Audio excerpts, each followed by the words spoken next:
unregulated militia being necessary to the security of a free state, the right of the people to keep and bear arms shall not be infringed.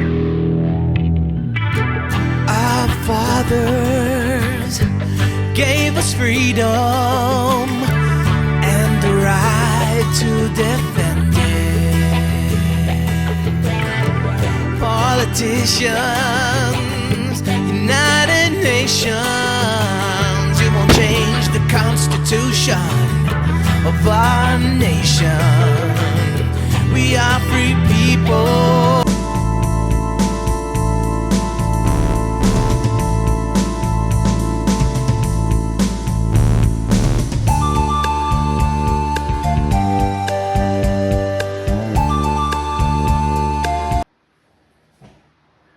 Hello everyone, welcome to another edition of 2A Arsenal Roundup News. My name is Richard Espinoza and I am your host. 2A Arsenal Roundup News is your primary source for Second Amendment news. In today's subject, we're going to be talking about the good, bad, and the ugly in the 2A news community. First, we're going to talk about some of the good, then some of the bad, and some of the ugly. First, the good. Though this may be old news to some people, but just in case for those who haven't followed, John Cornyn, the U.S. Senator from Texas, a longtime Rhino Republican, a compromiser when it comes to supporting gun control. He has sided with many anti-gun Democrats, has finally been defeated by Ken Paxton, who is the current Attorney General of Texas. Paxton is now going to be running for the U.S. Senate this November, and I hope that he wins. I wish him luck. And I want to say to the people of Texas, good job for voting out John Cornyn. It was long overdue. John Cornyn is an old dinosaur that's been in office way too long. He should have been voted out of office a long time ago, but Texas finally had enough of him and they showed him the door. So good riddance to John Cornyn. He is gone. Now we're going to talk about some other good news. The good news in the 2A community. Gun Owners of America has scored a huge victory against Virginia Governor Abigail Spanberger and Attorney General Jay Jones. This information I got from Liberty Doll on one of her podcasts, so I'm just going to do a little elaboration on what she reported. So when I give you my opinion about it, it turns out that Patrick Yates, who is the Circuit Court Judge of Virginia, has sided with Gun Owners of America, along with the Virginia Citizens Defense League. He rejected the attempt by Governor Abigail Spanberger and Jay Jones to resume requiring background checks on private transfer sales on firearms. Well, that was a smart move on the part of Judge Yates to rule against Abigail Spanberger and Jay Jones, because the fact is that it says within the Virginia Constitution you have what's called right to privacy laws. Ralph Northam, who was then the governor of Virginia, tried to do the same thing as Abigail Spanberger, but it was already won in court before. And the judge also told Governor Spanberger as well as Jay Jones that, this has already been argued already. You're not supposed to do this. Abigail Spanberger thought that she could pull the wool over the judge's eyes. She thought that she could pull a fast one over the citizens of Virginia, as well as GOA and the Virginia's Defense League. But they were not fooled. They made this argument that this has already been fought before under Ralph Northam, and Judge Yates agreed. And also the other good news is that you have 13 district attorneys within the state of Virginia who vowed that they will not enforce any unconstitutional gun laws that Abigail Spanberger recently has written into law. Abigail Spanberger and Jay Jones' lawsuit will continue because GOA, the Virginia Citizens Defense League, as well as the Second Amendment Foundation, the Firearms Policy Coalition, and the National Association for Gun Rights, the National Rifle Association, They are all joining into this lawsuit to sue Abigail Spanberger as well as Jay Jones for passing laws that were not allowed to be passed to begin with. In other words, these gun laws that Abigail Spanberger tried to put in the law was already been fought in the courts already under Ralph Northam when he was the governor of Virginia. So therefore, they will be suing her in court to continue to abolish any laws that Spanberger has passed that will infringe upon the citizens of Virginia. So therefore, this is going to be a big fight. And I know that in the end, American gun owners and the citizens of Virginia are going to win in this case against Abigail Spanberger and Jay Jones. These district attorneys took an oath, and under their oath, they said that they will protect and defend the Constitution of the United States against all enemies, both foreign and domestic. They told Governor Spanberger that this is a violation of their oath and therefore they're not going to enforce it. But Jay Jones and Abigail Spanberger made their counter argument saying that they too are violating their oath of failing to obey authority. Where does that say in the Constitution? If anybody could show it to me, I'd be glad to read about it. So that's some other good news. And now we're going to go through some of the bad that's going on. This has been brought to my attention from Jarrett from Guns and Gadgets.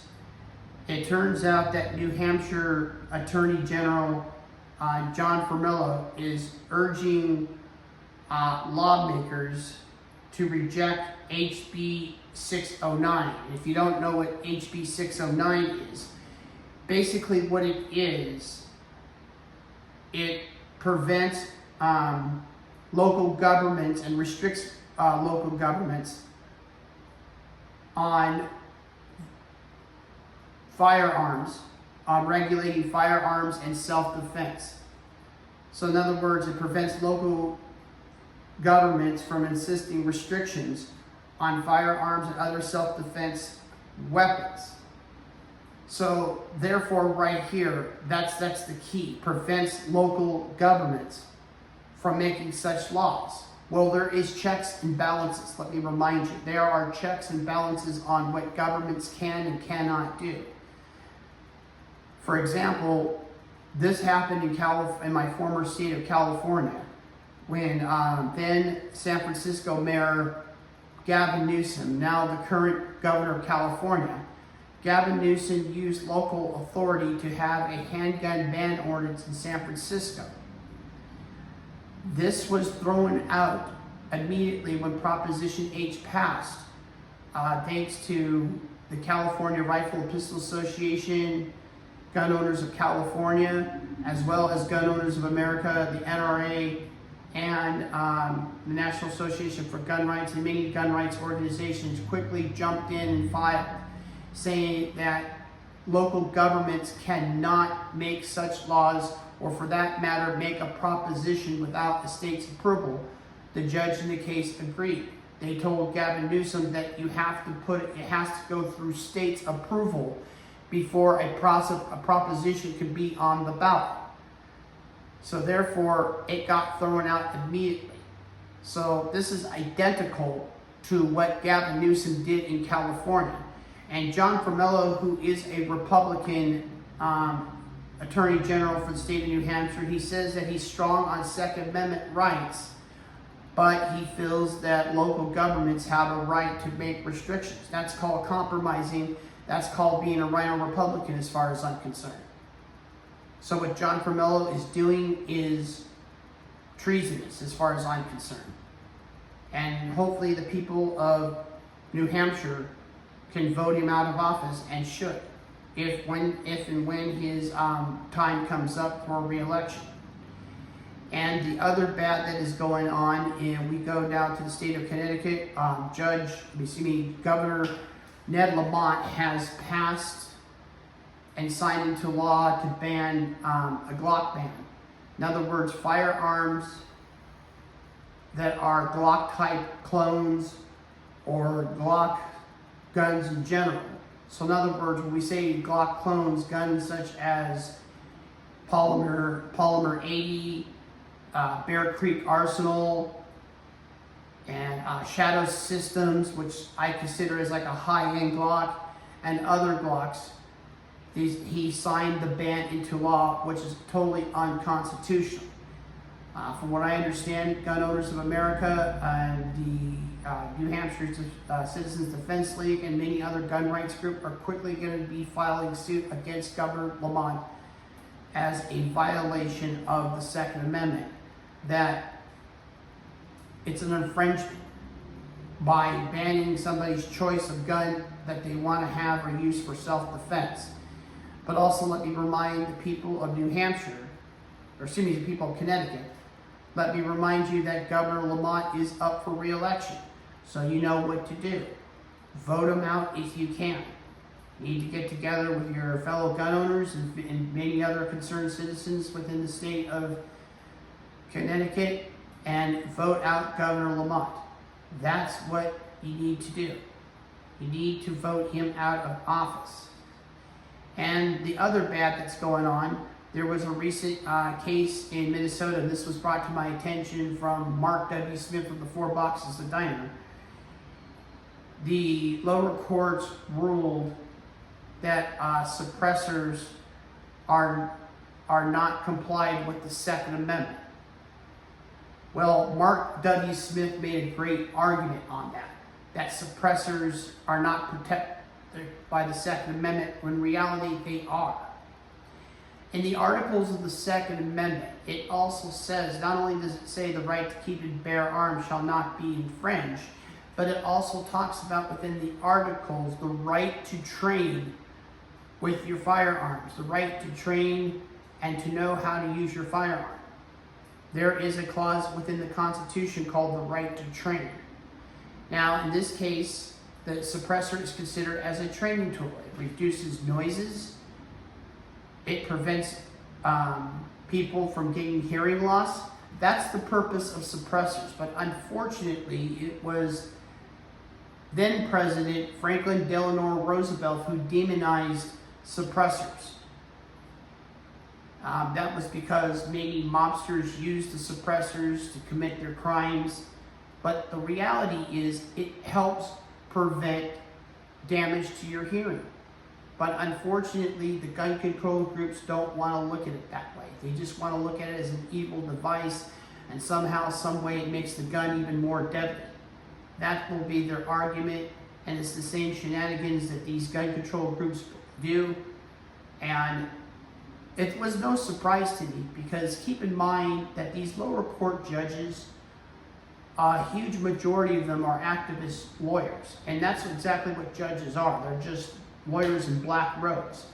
But the majority of these lower court circuit judges that are liberal, a lot of them have represented these anti-gun groups as lawyers when they fought these frivolous lawsuits. So that is the bad. Now we're going to go to the ugly. The ugly truth is that things are going to get really bad as time goes by, because you have people like Michael Bloomberg, who is spending millions and millions of dollars to get elected officials to infringe upon your Second Amendment rights. And the Democrats are more desperate than ever. That's the ugly truth. They are more desperate than ever before, because they know that gun owners will vote. Their goal is trying to prevent gun owners from voting. And they do so by cheating. This is the reason why the Democrats support illegal aliens to come into the United States and participate in voting. They have no right to vote because they're not even American citizens. Now, maybe somebody with a visa who is here legally, maybe they should have a right, but you decide that one. However, I feel personally, then again, I feel that if you're not an American citizen, you're not eligible to vote. It's pure and simple. If you're not an American citizen. But the Democrats are trying to find ways to cheat, and they use illegal aliens to cheat their election. The ugly side of things is that Abigail Spanberger and Jay Jones they're gonna do every dirty trick in the bag, because they are heavily financed by George Soros. They're heavily financed by Michael Bloomberg. You have many the gun control groups from Bloomberg's Every Town for Not So Gun Safety, and you have Moms Demand Action, which is an organization that Abigail Spanberger is a member of. So they're going to go through every length that they can to infringe upon your constitutional rights. The other ugly truth is that they're trying to silence people like Nick Shirley or people like me for getting the word out. And as you know, some of the ugly truths that's happening in California, you have Rob Bonta's wife who is trying to advocate to stop Nick Shirley Act. Why do they want to do that? They're doing that because they want to prevent Nick Shirley from exposing the corruption that they're doing behind your back. They're stealing your tax dollars. They're trying to deny you your Second Amendment rights. That's the ugly truth of all this. Because the Democrats now know that gun control and gun rights is going to be a top priority within the midterm elections, because gun owners will vote. They know that. But their goal is trying to have more non-gun owners and less gun owners to vote. They're trying to discourage gun owners from not voting by saying, you know, we're not going to take away your guns by no means. We just want sensible gun laws. Let me remind you, sensible gun laws is sugar-coated as we want to take your guns away. See, they start off with that phase to try to make you feel comfortable, making you think that they're not against your gun rights, but in reality they are. They use this tactic. That's an ugly truth right there. That is an ugly truth.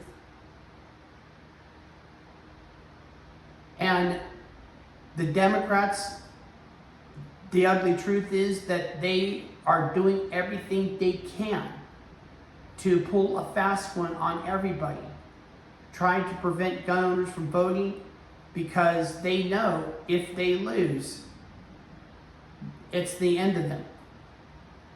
We go back to 1994. I think 1994 is the best example on why the Democrats are so desperate. Back in 1994, then President Bill Clinton, he could have done a lot more damage to our Second Amendment rights than he already had. We all know about the Clinton assault weapons ban during the 1990s, but we probably would have had our gun rights today if it was not for what gun owners did in 1994. A huge, major majority of Bill Clinton's gun ban cronies were voted out of office. One of them, of course, was then Speaker of the House Tom Foley, who was voted out in the midterm election. The Speaker of the House was voted out. And when Bill Clinton was outnumbered, Bill Clinton knew that he had to watch his P's and Q's. He knew that the gun owners were serious, that the American gun owners were not going to allow him to infringe upon their constitutional rights. So 1994 was a wake-up call for the Democrats. They learned from 1994 that gun owners do vote, and then when you infringe upon their constitutional rights, consequences will happen, and it did. But ever since that day in 1994 to this day forward, the Democrats have been playing dirty, they've been playing nasty, and they're doing everything they can to infringe upon our Second Amendment rights. And I'm not going to cut the Republicans any slack either, because John Cornyn is a perfect example that you have rhino Republicans who are against your Second Amendment rights. And furthermore, I want to take the time and thank those who do watch my videos. Please give a like and please subscribe. But I want to talk a little bit about why I do what I do and why I love to do what I do. Let it be clear, I'm not doing this for publicity, and I'm not doing this for fame. I'm doing this because I care about my country, I care about America, I care about freedom, and I want my young nephew to enjoy the freedoms that I grew up with. So long after I'm gone, he will live in a free America. And that's our goal as American patriots. Our goal is to make America a better place before we all leave this earth, because our time on earth will expire. When will it is anybody's guess. As long as I'm living, I'm going to continue fighting. I'm going to continue to be the voice for the American people, the American gun owners, and to bring them truth on what is going on with our Second Amendment rights. Our founding fathers, they gave their blood, sweat, and tears for this flag to fly. They risked everything from their fortunes to their money that they put in to keeping this nation free. But it's up to you, the American patriot, to do the same thing for your children, your children's children, and your children's children's children, and many generations to come. You want to pass that tradition on. One of the things that these Democrats and these anti-gun politicians hate, they hate the truth. The truth is that you have American people that go out and exercise their gun rights every Saturday morning, whether it be with an AR-15 or an AK-47, and they're not bothering anybody, they're just simply having a good time at the range. But to them, they hate that idea because they think it's encouraging violence. They hate the fact that our children will be the future leaders of the Second Amendment movement, because we're raising our kids important values of our Constitution, our freedoms, and our liberties. They hate that idea. To them, there should be no such thing as teaching safe handling of guns. They don't want that because they want everybody to be afraid of guns. They want everybody to vote for those who want to take away our Second Amendment rights. And when we teach our kids right, it upsets them because it will further destroy their political narrative. That's where you come in. That's where I come in. And my goal is to be your voice. Help me help you. That's what I want to do. I hope maybe in the future my podcast will expand. I would like to maybe one day start a monthly newspaper, for example, like the Armed Republic, where I can report stories on people who actually use firearms to protect and defend themselves. I shared this idea with Jarrett from Guns and Gadgets, and I hope one day it will come to life. But whatever the case may be in the future, I will continue doing what I'm doing. Whether if I go big or if I go small, whatever. Again, I'm not doing this for the fame, but I'm doing this for America and for the people and for you, the American gun owner. I'm here to be your voice. I'm here to defend you. I'm here to keep you informed so you know what's going on. Is the money great? It's great, pays the bills, but that's not the focus. The focus is to help people.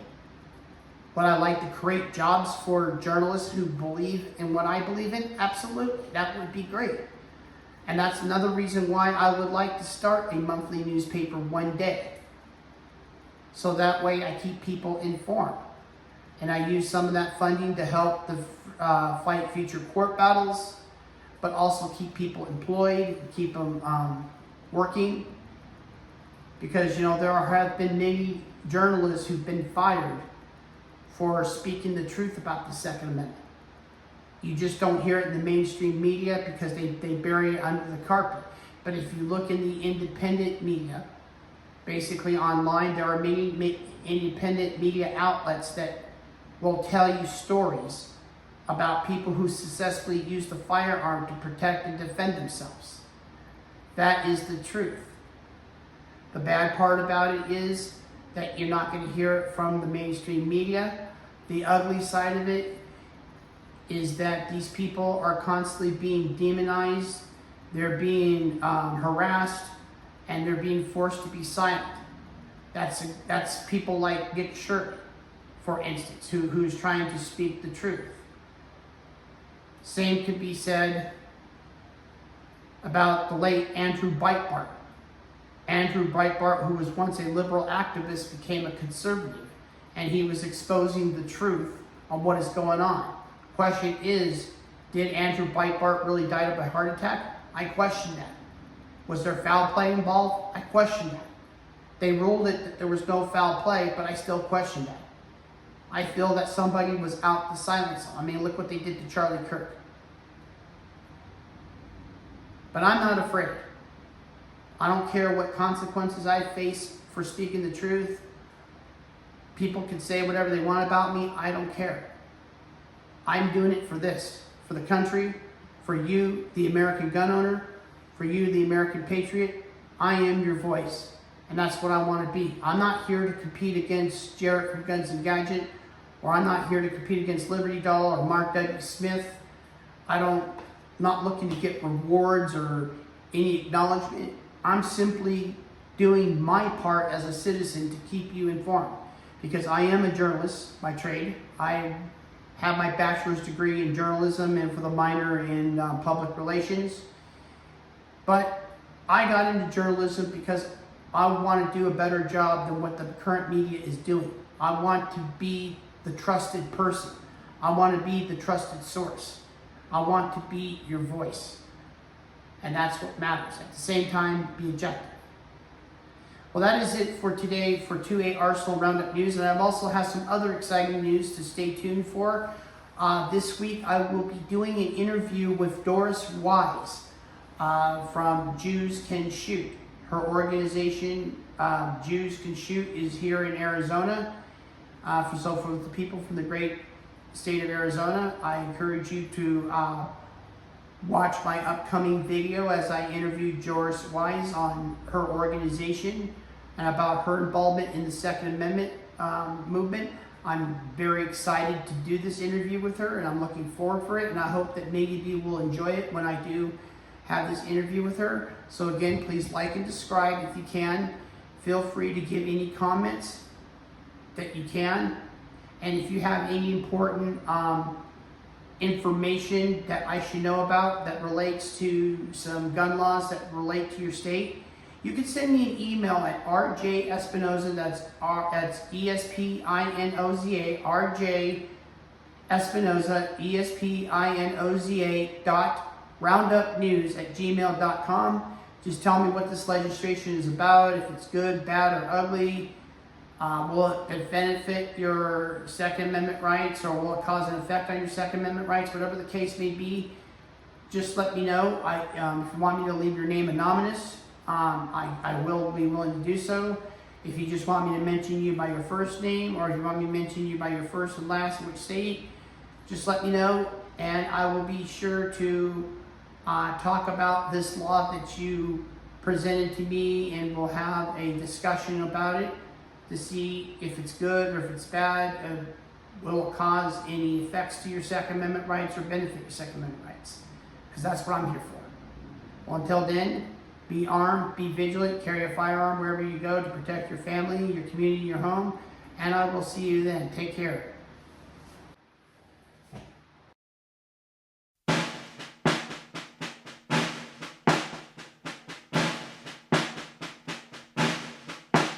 It's a patriot party, raise those flags, talking red, white and blue. This one ain't new, it's a party for freedom, party with pride, living for those who give